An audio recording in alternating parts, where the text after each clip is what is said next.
Hello, I'm Mark Ells, Barnstable's town manager, and I'm here to provide you with my town council update for August 17th, 2023. I'll begin with my annual, we're beginning our budget session for 2025. We're planning for a fall meeting with the school committee. Superintendent and I meet regularly on the capital and operating budgets. We're developing our budget instructions for FY25, and we'll be proceeding with those. We had an opportunity to interact with our town council at the last workshop on the strategic planning, and the updated strategic plan is a critical part of laying out our mission, their vision, the priorities as they see them for the community, and we directly incorporate that into our budget development. So we greatly appreciated the update. The workshop at this point, and ultimately the update to the strategic plan. I want to give everybody an update on beaches. We're nearing the end of the summer. As you've known, we've had a shortage of lifeguards and beach staff, seasonal staff across the community, certainly across town. But right now we're looking at our beaches, and I want to give you an update on when we won't have beaches, and I'll list beach by beach. Loop Beach, Thursday, August 17th. We'll no longer have lifeguards. Veterans, Friday, August 18th. Calmus Beach, Sunday, August 20th. Douses Beach, Thursday, August 24th. And Colville's Beach, Monday, August 28th. We do anticipate having lifeguards at Craigville through Labor Day at this point. And we'll keep you advised as that develops and potentially changes as we near Labor Day weekend. Now, we've had a couple of public hearings on a grant of location regulation beginning back in July. These regulations were to address procedures and standards for the placement of wireless communications facilities in the public right-of-way.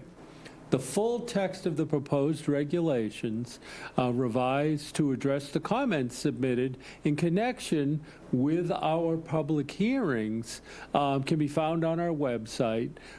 Written public comments closed on July 28th, and we anticipate a final version of the regulations to be posted shortly.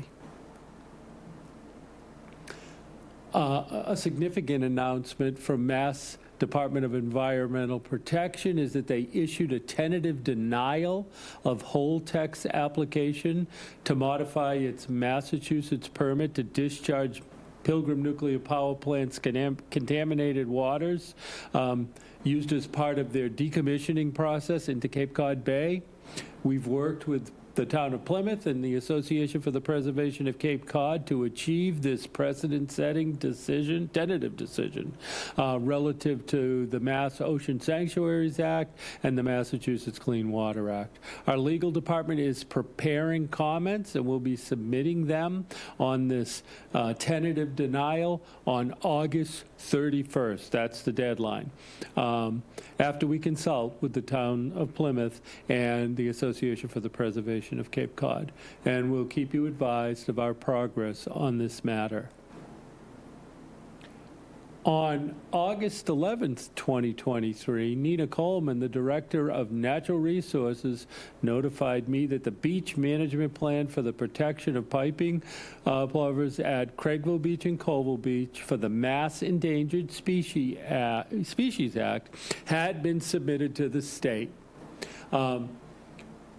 Upon approval, the permit will be good for 5 years and will allow for such activities as the town to rake for seaweed and debris removal after April 1st, to rake for litter control bi-weekly starting July 1st. Town could remove excess storm rack for health concerns at any time of the year, and the town could install beach amenities and host special events on our beaches. As you know, we had Centerville Old Home Week last week, and we were permitted to do so. So we expect to continue with, we have 3 other locations where we will be going through these beach management plans, and we'll continue to proceed with that and expect to secure the same types of approvals.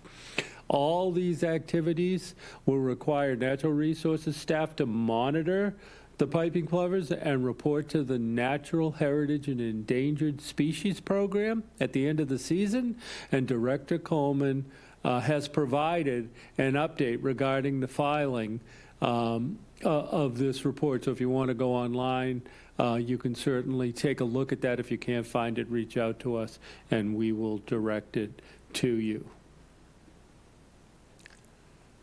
Relating a little bit back to the 2 items ago with the wireless regulations, the Cape Cod Commission and their consultants are collecting speed test data to capture network capacity data during the high-demand summer season. Cape-based internet users are encouraged to take the speed test as often as possible and across different devices and connection types. The speed test is part of a broader assessment of user experiences and existing infrastructure within Barnstable County. The assessment is funded with ARPA funds distributed by Barnstable County. It is distinct from, but complementary to, the speed test promoted by the Mass Broadband Institute. Mass Broadband Institute's effort is part of a broader digital equity survey in support of a statewide plan. Both are important to broadband planning efforts locally and in the state. If possible, start with the Mass Broadband Institute test, follow it with the Cape-based test, and there are links in my town manager's communication and on the Cape Cod Commission website at capecodcommission.org /speed test. Understanding the functionality of the region's existing internet network and the potential for upgrades and expansion to increase access to high-speed broadband is important for the region. And again, you can find this all on the Cape Cod Commission website. I will share with you that I receive regular telephone calls and have for several, since COVID basically, concurrent with COVID and post-COVID, where people are saying they do not have connectivity, they need better access. So hopefully this will result in some insight into how we can better proceed with our Cape Cod Commission and our state to provide that. As a reminder, Xfinity recently informed the town of upcoming channel lineup changes. All Xfinity customers will receive notice of these changes, but as the changes will affect our government access station as well as our public access station, starting later this week, August 17th was the date that they've given us.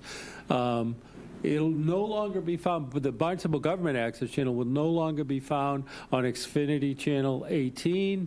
It will be on Channel 8 or 1070 after August 17th.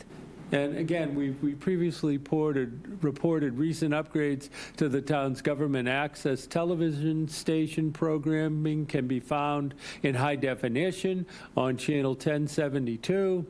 As always, government access programming can be accessed 24/7 on the town's website via the live stream or our video on demand archives. Other changes include public access channel, otherwise known as Cape Media Center, which will be able to be viewed on Xfinity Channel 26 after August 17th. So if you're trying to find where your local or regional government is, try Channel 8 or Channel 26, or go to a website and take a look at our live stream or on our video on demand. We've successfully launched My Barnstable a push notification mobile application powered by GoGov. The app is a great source of information for town news, events, service interruptions, and updates, and an important link to the town website. Town staff can streamline important community communications and information to the citizens in a more efficient way. The addition of this app to the town's communication tools is in direct response to the request through last winter's communication survey. I've had a lot of positive feedback from our citizens on this app. So take a look and download it and try it out. Let us know what you think. The town of Barnstable will be hosting the second summer celebration on Saturday, September 2nd, that will begin at 5 p.m. and culminate in fireworks over Lewis Bay in Hyannis Harbor. Family activities will take place at Calmus Beach from 5 to 8:30 p.m. and will include multicultural dance performances, dance workshops featuring local artists, and produced by Movement Arts Cape Cod. Town departments and local resources will be on hand with interactive activities and valuable information. Admission and parking is free starting at 4 p.m. at Calmus Beach. Public restrooms in the snack bar will be open until 9:30 p.m. Other viewing locations for the fireworks include Veterans Park Beach and along the waterfront at Bismore Park. The Cape Cod RTA trolley shuttle will extend their services until 11 p.m. with stops convenient to town parking lots. Accessible parking will be available at the Cape Cod Maritime Museum after 5 p.m. The rain date is Sunday, September 3rd. So take a look at the town website or Barnstable e-News if you want to have more current information as we approach September 2nd. That concludes my town manager's update. Thank you. Hello, Kelly Colby from the Department of Public Works, and I will be walking you through this week's Water Resources Management Update. First, we will take a look at recent work completed as part of our comprehensive wastewater management plan. We have been actively finalizing our fiscal year 23 CWMP annual report. We're just going through the final stages of reviewing the narrative and data collection and intend to submit that report to the Cape Cod Commission by the end of this month. The finalized report will also be available on barnstablewaterresources.com, where you can view it live or download a printed hard copy. Additionally, we have completed the project evaluation forms for the state revolving fund applications. 5 of our initiatives were submitted as clean water projects, including the nitrogen removal improvements and new headworks facility, 2024 wastewater pump station improvements, 2 of our sewer expansion projects, the first being the Finney's Lane neighborhoods, as well as the Route 28 West sewer expansion project, and our culvert asset management plan. We've also been actively preparing for the fall construction season. In-road work will begin after Labor Day. Currently, we are reviewing proposed traffic management plans, and we have resumed our traffic coordination calls with key stakeholders, including Barnstable Police, the school and bus system, as well as all of the contractors who will be on the roadway. Which brings us to our active sewer construction projects. Route 28 East sewer expansion, we have had 2 off-road sewer construction projects that were completed or in or near completion that have been ongoing this summer. The first being Barnstable Intermediate School. The sewer portion of that work has been completed. We have some water service work that will be taking place next week, and we have been notifying abutters appropriately. Again, everything off-road within the right-of-way or within that shared use path has been done. We also have our work at the Water Pollution Control Facility. That project is projected to be completed by the end of this month. Again, off-road, we've been actually working cross-country, installing towards the Water Pollution Control Facility. And then, as I just mentioned, our in-road construction for the Route 28 East sewer expansion project will resume after Labor Day. We are currently, again, reviewing our traffic management plans, including approvals from Mass DOT to operate within the state highway, and we will be notifying abutters and businesses in the area as soon as possible. We also have been progressing at the Finney's Lane pump station. Since we last reported, the removal of all the sheeting, piles, and dewatering efforts have since been completed. And if you've driven past the pump station location recently, you will see that you can actually see some of the first level column installation that is ongoing. So you're going to start to see that build out now happening above grade, above ground. Next, we'll look at the Strawberry Hill Road sewer expansion project. As previously reported, 95% of this project is complete. All of the sewer within the roadway was completed on time and on budget. We do anticipate sewer service riser construction to occur this fall. Again, this is for a very specific targeted section of properties south of Route 28, and all proposed work would be occurring within the shoulder, within that right-of-way, so it would not require redigging up of the roadway. There is a public hearing anticipated at this week's Town Council, and that would be item 2024-003. And as again previously reported, we anticipate sewer availability for first connections as part of the Strawberry Hill Road project to be available this coming spring of 2024. In preparation for that, we are finalizing our sewer connection homeowners guidebook, and we'll have a wealth of resources to help walk our residents and our property owners through the sewer connection process. Additionally, work is progressing at the Strawberry Hill Road sewer pump station. We are still waiting for that electrical service, which per Eversource is anticipated to arrive and then be completed this fall. I also want to touch upon the Centerville Village sewer expansion project. We've hit a key milestone with this project where we are currently reviewing the 75% design plan set. We anticipate having comments back to the designer and contractor by the end of this month. And in doing so, we also continue to cite our pump station locations and any associated easement options. We have collected initial public comment over the last several months. All of that feedback is being evaluated, and we will be formalizing a formal public comment summary, which will be published to barnstablewaterresources.com. But it's important to note that residents can certainly continue to reach out with any comments. You can email me directly at kelly.colopy@town.barnstable.ma.us, or simply reach out to the Department of Public Works. We'll shift over to the water pollution control facility, where solids processing upgrades continue to advance. We've been working very hard on the rehabilitation of our holding tanks. 3 of the 4 holding tanks have since been rehabilitated since we've last reported. And we continue to work on electrical, mechanical, and process equipment installations. This project is still on track to be completed before the end of this calendar year. Next, we have the nitrogen removal and headworks improvements project. As previously reported, we do have a conceptual design for the nutrient removal, which is in review with our team. And this project was submitted as a clean water project during the SRF application process. So we will keep you updated on the outcome of that application submission. And then the effluent disposal evaluation, again, as previously reported, we continue to actively contract for the next phase of work, and more updates to follow.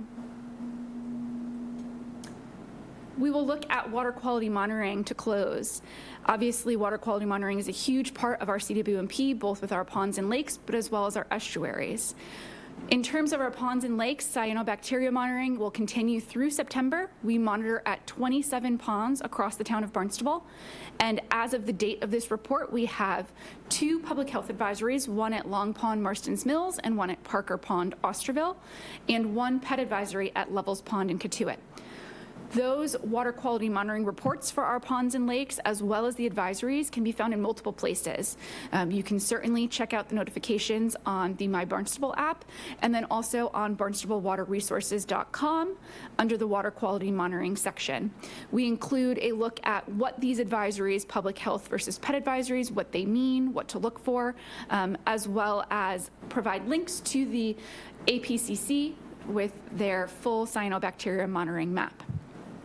Our estuaries monitoring is in progress. We have resumed our sampling as previously reported, and we have completed the 3rd of our 4 rounds of sampling for this season. The 4th round of sampling of our estuaries is scheduled for the end of this month, August 21st and 22nd. Lastly, ponds and lakes monitoring and management. As previously reported, we continue to pour through the analysis of the data collected for Levels Pond, and we still anticipate to have that final asset and management plan report completed by this fall.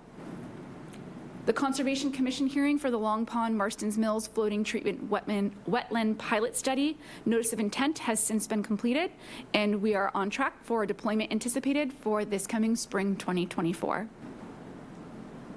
That concludes our water resources management update. Thank you.